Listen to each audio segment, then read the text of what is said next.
Hi guys, good morning. मैं तो अभी उठी हूँ। देख्न सक्नुहुन्छ गाइस, मैले ओछ्यान मिलाएर सकिसकेँ।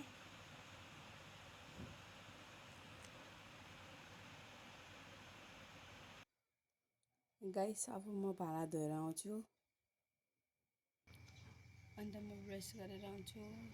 अन्त मुख पनि धोएर आउँछु। हुन्छ गाइस, भाँडा धोएर मुख धोएर फेरि भेटौँ। मैले भाँडा पनि मोलेर आइसकिसकेँ।